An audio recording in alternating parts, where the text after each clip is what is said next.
As it was said, one of the goals of AUTHLIB, aside of academic knowledge generation, was actually to formulate actionable policy recommendations, how to better protect democratic and liberal values within the European Union.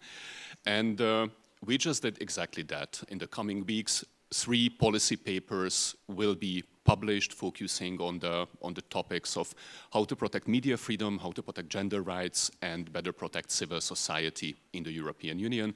We will present them next week in Brussels. And what I try to deliver now is just a small appetizer. I will be speaking about the civil society policy paper. And instead of covering all of the areas, because I am convinced that actually the power of policy recommendations lays in the depth and not actually in providing just an overview about them. After presenting the conceptual framework, I would like to deep dive into 2 recommendations, how to better enforce actually European law against anti-NGO legislations in member states under illiberal rule. And second, how to respond on the funding side actually to the complex funding crisis of democracy-relevant NGOs currently in the European Union. Very, very briefly about the conceptual framework. I think historically seen, we can identify 3 different waves of illiberal challenges to civil society in the European Union. One relates to the emergence of illiberal governments, and actually the threat is obviously the deepest and the most complex in this field, even though geographically limited. It's not only limited to anti-NGO legislations, but in Hungary immediately after 2010, in Poland immediately after 2015. Sporadically, we have also seen that in Slovakia and Czechia. We've seen a politicization of civil society support in all of these countries. Concerning the second wave, after 2015, parallel actually to the strengthening of illiberal and radical right forces on the wake of the immigration crisis in the European Union, we see a mainstreaming of discursive ordering of civil society, particularly civil society supporting vulnerable groups throughout the European Union. And this obviously contributed actually to the shrinking space for civil society, as it is actually acknowledged in all of the rule of law reports of the European Commission. And we see also a third wave, which is the most recent since 2024-25. The first relates to the emergence of the Venezuela coalition, in the European Parliament, an alternative center-right, illiberal radical right majority that actively pursues anti-civil society policies at different levels of the European Parliament. This is absolutely a game changer because turns the European Parliament actually from the vanguard of democracy and rule of law protection institutionally in the European Union to one of the sources, institutional sources of attacks on civil society and civil society support policies of the European Commission. And the second, we see also the emergence of a new sort of illiberal external threat generated by the fundamental shift of the US administration on democracy support globally. Yes, why do illiberals attack civil society? I think we need this general understanding in order that we can reflect what are the problems we need to address, and then we can formulate actionable policy recommendations. On the one hand, obviously civil society is part of the democratic checks and balances in a non-institutional sense and the bulwark of liberal democracy. So particularly incumbent illiberals attack them because they try to weaken the democratic gods. We also see the discursive ordering. I wouldn't like to go into details because yesterday I think we discussed that topic very extensively. And we also see attempt of discursive normalization of exclusion and intimidation. And through that speech acts, practically, illiberals try to shift what's possible and what's considered to be normal in our publics. And based on this we can identify the following threat vectors we need to address in the European Union. There are 2 sorts of bottom-up threats from illiberal incumbents and illiberals on the rise. And I argue that from a policy perspective, we need to differentiate here because they have different relations on the basic policy model of the European Union, which relies on the sincere cooperation between EU institutions and member states. Illiberal incumbents pose actually an enforcement threat and an enforcement issue.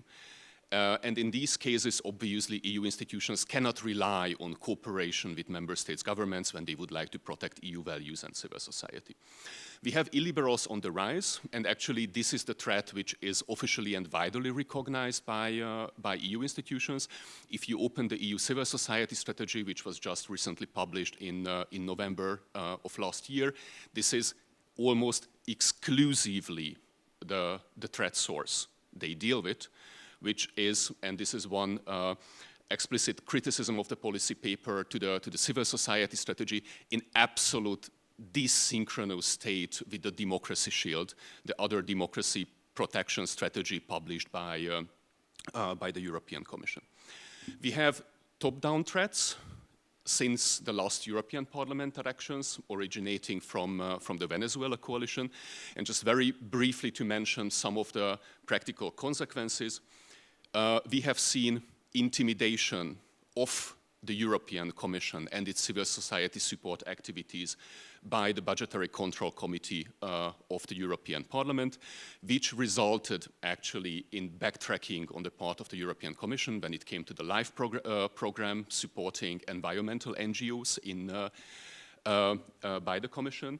And we have also another case when we have most likely just a parallel and not a causal issue. But in February last year, the Matthias Corvinus Collegium published actually a long report on the woke lobbyists within the European Union. All of the large EU think tanks mentioned in that report were defunded by the European Commission in April last year, and actually their framework partnerships were discontinued. I am not stating that any causal relationship exists here. Actually, the funding crisis I will be speaking later is also an absolutely legitimate explanation for that funding decision, but just showing that actually the intimidation works even within the institutional framework of the European Union. And this will have also, I think, a foreseeable impact on civil society funding in the next MFF. We know that member states are no fan of civil society support and democracy funding in the common EU budget. If opposition will also come from the European Parliament, then I think it's a mere hypothetical state that the European Commission suggests a threefold increase of civil society funding in the next budget against this institutional opposition. I think it's unlikely that it will materialize. And with regard to the external threats, I think it would be a legitimate question on your end why I am talking and writing exclusively about the United States and not Russia. Very briefly, obviously, Russian disinformation activities and providing the blueprint for the anti-NGO legislations in the European Union can be also seen as an external threat to civil society in the European Union. But that threat is well known, well analyzed over the past 10-15 years and is indirect. It materializes either through the disinformation infrastructure or is implemented by the illiberal incumbents. Meanwhile, in the case of the United States, we have direct implications caused by the new administration. So switching to the first challenge and recommendation, the targeted anti-NGO legislations in member states. I think there is still a widespread perception that this is just a particular and mostly Hungarian case. It's halfway through. Since 2017, when the Orban government passed the first dedicated anti-NGO legislation in the European Union, overall four such laws were passed in Hungary, in April last year also in Slovakia.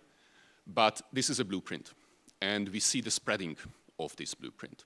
There were two draft laws submitted in the Bulgarian parliament last year, one officially by the Ministry of Justice of the Bulgarian government, and we have seen similar attempts in Romania and if I'm aware, but Petra, please correct me, it's also officially part of the current Czech government coalition that they would like to pass actually an anti-NGO legislation in this parliamentary period. We all know, and you can see what these laws attempt to reach. They address foreign funding from an EU legal perspective in an absolutely illegal way, because they are not differentiating between financial sources originating from the EU and outside of the EU. They ban legitimate activities, like, for example, education activities of civil society organizations, and they try to impose absolutely illegitimate administrative burdens, particularly when it comes to transparency, to create a chilling effect for these organizations. What I'm arguing that these laws are not passed to pass the test of the time. They are not adopted with the belief that they are in any way compatible with the European law or the constitutional order of these countries. They are passed with a life cycle model. And it's particularly well demonstrated in the Hungarian case. Illiberals are aware that in the current dynamic, an infringement case takes 2 to 3 years. So these laws are passed with the attempt that they create a chilling effect for civil society in 2 to 3 years, that then they will be annulled by the Court of Justice of the European Union, then a new law will be passed, and this is a perpetuating cycle. And especially because this cycle is demonstratedly successful, we need to fear the spreading of this model, because it's obvious that one can intimidate civil society in compliance, or at least not interrupted by EU institutional and legal processes. How can we break this life cycle model of anti-NGO laws? There is a legal tool available for the European Commission. This is called interim measures. The European Court of Justice can order the stop of implementation of national legislative measures by that way. But the European Commission is not using this model for political and institutional reasons. Politically, because it's an extraordinary enforcement measure, and the European Commission wouldn't like to conflict member states that intensely. And legally, because there exists a doctrine, and that's a star-fruit doctrine, and if you are in some way familiar with European law, that you know that there's a lot of gastronomically related cases. This was about apple import in France. And the star-fruit doctrine states that actually the European Commission has full discretionary power to decide when, how, and under what circumstances it starts an infringement procedures and tries to enforce compliance with EU law. I am arguing that we would need certain tests or mechanisms in infringement procedure which is in compliance with the star-fruit doctrine, that would make the triggering of interim measures in some way more transparent and politically acceptable. And here, just a reference, in international law, there are lots of established tests under which conditions are limitations of fundamental rights legitimate and in compliance with law. And it is that it must be pursue a legitimate aim exclusively recognized under international law, that's public order, public safety, and public health, be necessary in a democratic society and proportionate in achieving that aim, and must be non-discriminatory. And all of the European anti-NGO laws completely fail this test. If the European Commission would self-impose the introduction of such, in the international law, legally widely established tests, then it could refer to the political and legal fact that actually the use of interim measures is not absolutely arbitrary, but part of a normal enforcement mechanism.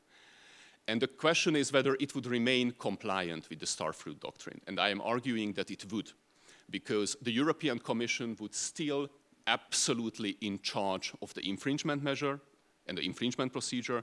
It won't change its institutional relationship with the other members of the triangle, the European Parliament and and the Council. And against that background, it will still remain in the institutional court of the European Commission. And I don't have time to go into the second one. So very briefly, I am just arguing that there is a multidimensional funding crisis within the European Union that is actually caused by all of the threat vectors I mentioned. So bottom-up, top-down, and also external one. And I'm arguing that the response should be, especially in light of the top-down challenges, that we might expect actually a rise of increasing illiberal influence through the MFF negotiations and through the normal parliamentary politics on the redistribution of civil society support funding in the European Union, that the EU need,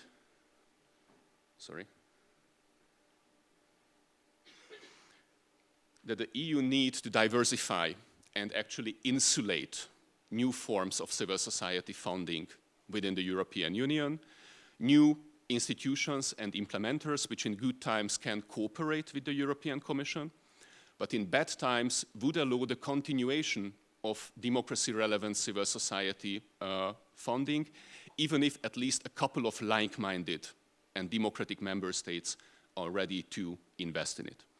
And I'm arguing that as far-fetched this politically might be, institutionally it's a very low-hanging fruit, because we have that institution. It's called the European Endowment for Democracy. The only thing we need is actually to change the mandate of the EED to allow democracy-relevant civil society funding within the European Union. And I am just encouraging you to read the paper because I am not really a fan of policy recommendations which ultimately end that we need more money. I think that's unserious in the current circumstances. So the paper also delivers an answer where the money should come from. The paper argues for a comprehensive reform of the official development aid system under the OECD, and actually the separation of classical ODA spending from the so-called DRG spending, democracy, human rights, and governance spending, and is arguing that this separate DRG spending should not have territorial limitations, because currently no EU member state is eligible for democracy support from another OECD country because they are not eligible to official development aid. We need to separate democracy support from development aid, and we need to terminate the eligibility clause under ODA.